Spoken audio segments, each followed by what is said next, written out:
Well, there is some bad news for onion and potato lovers in Namma city. The prices of onions are expected to double in the near future.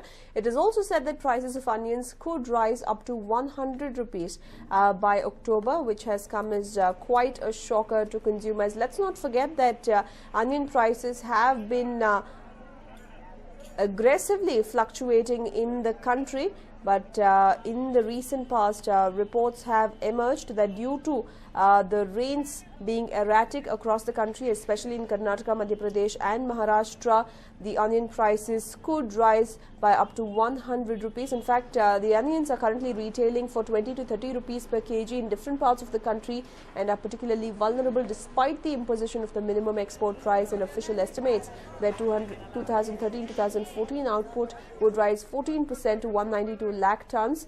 This is because the Rabi crop in Maharashtra and Madhya Pradesh has been extensively damaged by the adverse weather. Traders are also saying that although there is no firm estimate of the loss, further the price of seeds has jumped 400% compared to the previous year because there is a scarcity. Apart from onions, adverse weather has also hit potato output because the demand is high as well. Export of potatoes to countries such as Pakistan is driving up prices, but traders said restrictions on foreign shipments would not significantly change the fundamentals of the market. Prices may briefly fall by 1 to 2 rupees per kg from the current level of about 20 rupees, and it could also rise again due to short supply, is what traders have to say. In addition to the de-insensitivizing potato experts, the government has taken initial step towards banning the trading of potato futures as well, which happened just yesterday. It has disallowed fresh positions in existing contracts through September, citing low volumes and deliveries on the futures market.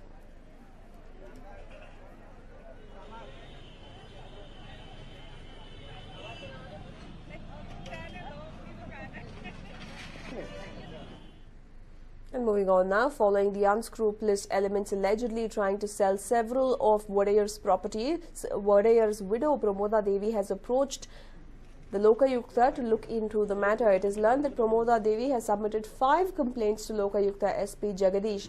Pramoda Devi has reportedly complained against North Division Sub-Registrar Ram Prasad, East Division Sub-Registrar Girish, including others. But since the complaints don't come under his jurisdiction, the SP has landed over the case to Upalokayukta.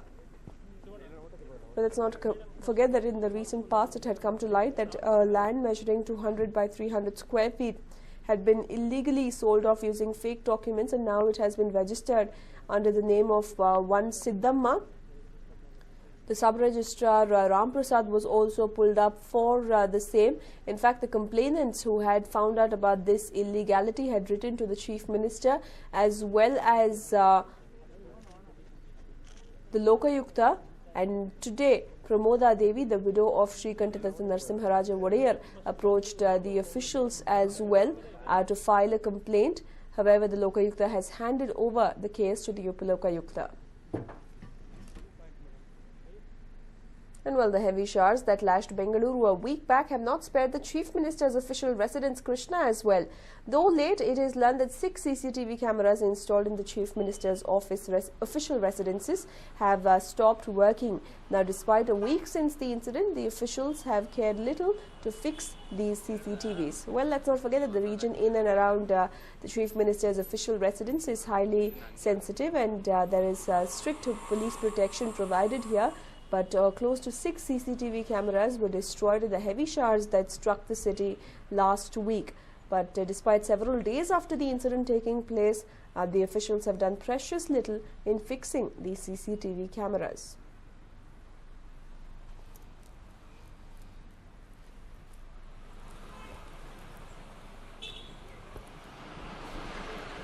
Well, if there is any untoward incident around the Chief Minister's residence during this period, then who will be held responsible, as the officials are taking little care in ensuring that the CCTVs are back in place. And moving on now, KPCC President G. Parameshwar has said that there will be an expansion of the cabinet soon. He also said that the present session of the Assembly could witness the same. The government will be expanded And the cabinet and also some of the underperforming ministers might be dropped is what is being said. G. Parameshwar has been made the MLC, and there has been a move by Parameshwar supporters to make him the Deputy Chief Minister. ಮುಂದೆ ಕಾಂಗ್ರೆಸ್ ಪಕ್ಷ ಏನು ಭರವಸೆಯನ್ನು ಕೊಟ್ಟಿದ್ದಾರೆ ಈ ರಾಜ್ಯದ ಜನರಿಗೆ ಚುನಾವಣೆಗೆ ಮೊದಲು ಆ ಭರವಸೆಯನ್ನು ಈಡೇರಿಸೋದಕ್ಕೆ ಮತ್ತು ರಾಜ್ಯವನ್ನು ಮತ್ತೊಂದು ಬಾರಿ ರಾಷ್ಟ್ರದಲ್ಲಿ ಮೊದಲನೇ ಸ್ಥಾನಕ್ಕೆ ತೆಗೆದುಕೊಂಡು ಹೋಗಬೇಕು ಅಭಿವೃದ್ಧಿಯಲ್ಲಿ ಅನ್ನೋದಕ್ಕೆ ಯಾವ ರೀತಿ ಕೆಲಸ ಮಾಡಬೇಕು ಅನ್ನೋದ್ರ ಬಗ್ಗೆ ಬಹಳಷ್ಟು ಚರ್ಚೆಗಳು ಸಲಹೆಗಳು ಬಂದಿದ್ದಾವೆ. ಇವೆಲ್ಲವನ್ನು ಕೂಡ ಗಮನಕ್ಕೆ ತೆಗೆದುಕೊಂಡು ಈ ಅಧಿವೇಶನ ಆದಮೇಲೆ ಏನು ನಾನು ಫೈನ್ ಟ್ಯೂನಿಂಗ್ ಅಂತ ಹೇಳಿದೆ ಆ ಕೆಲಸವನ್ನು ಮುಖ್ಯಮಂತ್ರಿಗಳು ಎಲ್ಲರೂ ಸೇರಿ ಮಾಡ್ತೀವಿ. ಅಲ್ಲ, ರಿಷಫಲ್ ಆಗುವಂಥ ಸಾಧ್ಯತೆಗಳು ಕೂಡ ಇದ್ದಾವೆ. ಯಾಕೆಂದರೆ ಕೆಲವರು ಇನ್ನೂ ಕೆಲಸ ಮಾಡಲಿಕ್ಕಾಗಲಿಲ್ಲ ಅಂತಕ್ಕಂಥದ್ದು ನಿನ್ನೆ ಬಂದಂಥ ಏನು ಮಾತುಗಳು. ಅದನ್ನು ಸರಿಪಡಿಸಬೇಕಾದ್ರೆ ಒಂದು ರೀತಿಯ ಒಂದು ಮೈನರ್ ರಿಷಫಲ್ ಆಗಬೇಕಾದಂಥ ಸಂದರ್ಭ ಬರ್ಬೋದು. ಅದನ್ನು ಮುಖ್ಯಮಂತ್ರಿಗಳು ನಾನು ಮುಂದೆ ದೆಹಲಿಯಲ್ಲಿ ನಮ್ಮ ವರಿಷ್ಠರ ಜೊತೆ ಚರ್ಚೆ ಮಾಡಿಕೊಂಡು ಆ ಕೆಲಸವನ್ನು ಮಾಡ್ತೀವಿ. Moving on now, Karnataka Governor H.R. Bharadwaj has met Narendra Modi in Delhi today. During the meet, he has gone on to express to Modi that it's not good to submit resignation under pressure as governors come under the purview of the President's office. He further added that resigning from his post before completing his term would send out a wrong message. Meanwhile, when questioned about the Kaveri issue, Governor Bharadwaj has informed that he hasn't spoken about the issue to anyone. Well, we understand that Governor H.R. Bharadwaj, let's not forget that in the recent past, reports had emerged that the Prime Minister's office had sent out an official word to as many as 7 UPA appointed governors to step down from their post, after which B.L. Joshi, who was a UPA appointed governor of Uttar Pradesh, had resigned from his post. Reports had also emerged that the Assam governor as well as Karnataka governor will be resigning, but later the reports had been negated as H.R. Bharadwaj had gone on to state that his tenure will anyways be ending in the coming few days, and that's the reason he will not be tendering his resignation.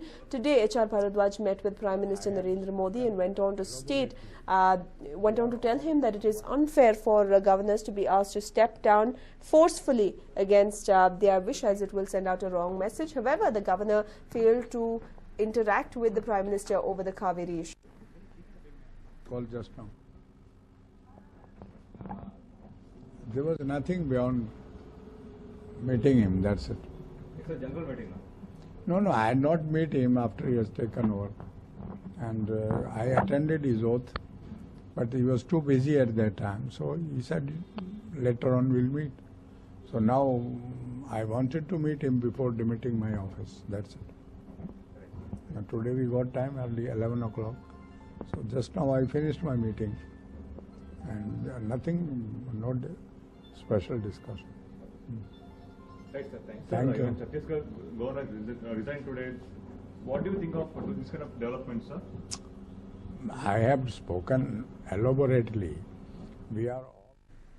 And well, Puneet starrer Rana Vikrama can breathe easy after courting controversy. On submission of a DD of 1 lakh rupees, the Commissioner of Development Authority has given them a green signal to shoot in the heritage site of Hampi. Earlier, Commissioner of Development Authority in Hampi, Gopal, had issued notice to Rana Vikrama crew to stop the shooting and remove sets in Hampi as they had failed to seek prior permission. But now that the Commissioner has given them a go-ahead after they paid up almost 1 lakh rupees for the shoot, a green signal has been given for them to go ahead. Well, the Puneet starrer is one of the much hyped movies in Sandalwood in the coming future, and we can see the locals there getting ecstatic even as the crew has prepared itself for the shoot now.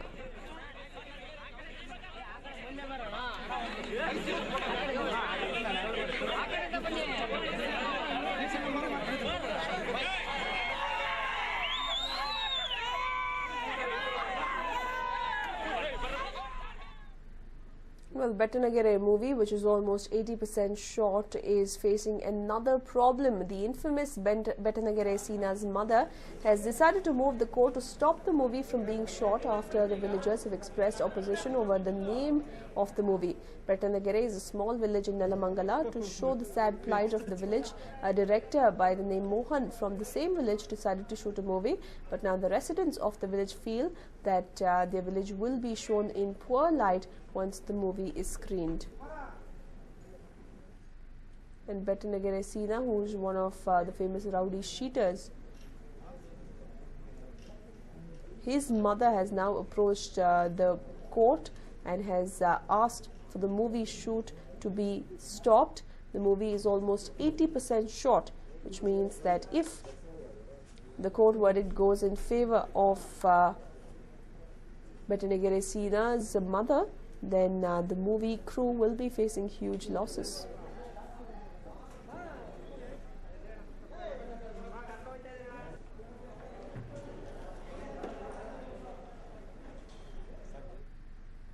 And well, the Karnataka forest officials will mostly get the custody of the dreaded forest brigand today. Last evening, the officials did not get the custody of Junior Veerappan from their Tamil Nadu counterparts as they had failed to get the body warrant.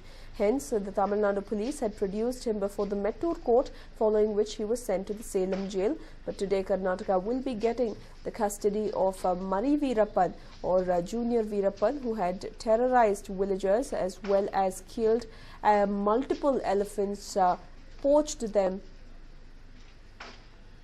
inhumanely. And now Junior Veerappan, who is believed to be a protege of the dreaded forest brigand, was arrested yesterday, and today he will be handed over to the Karnataka police.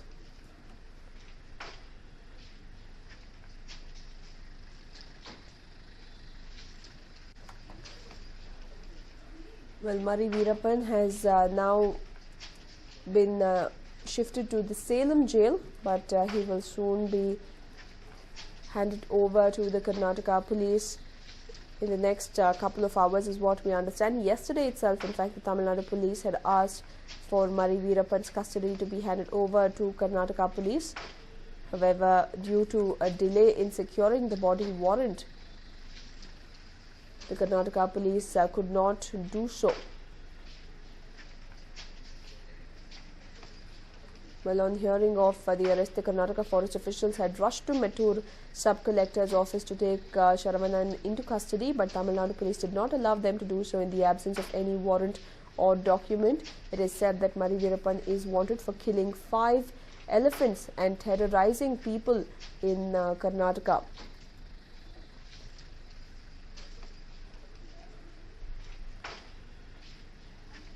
The Salem police superintendent had gone on to state that the Karnataka police did not have the official warrant to take him into custody, but they have a plan to arrest him. The Tamil Nadu police even said that they were ready to extend support to Karnataka forest and police officials, but they had to produce the adequate warrant.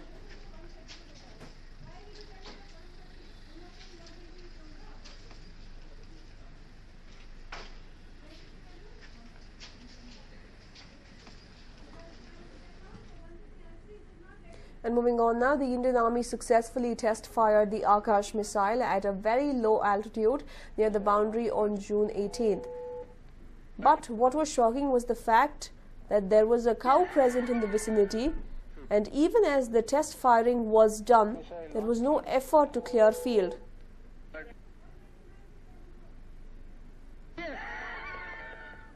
And the cow, we can see it runs for his life. Well, surely this shows the irresponsibility on part of the officials involved in this missile testing process. Ideally, the entire field should be cleared of human or animal presence, and only then such defense equipment can be tested. But here in the visuals of the successful testing of Akash missile shows how the cow, which gets petrified because of the loud noise, runs for its life.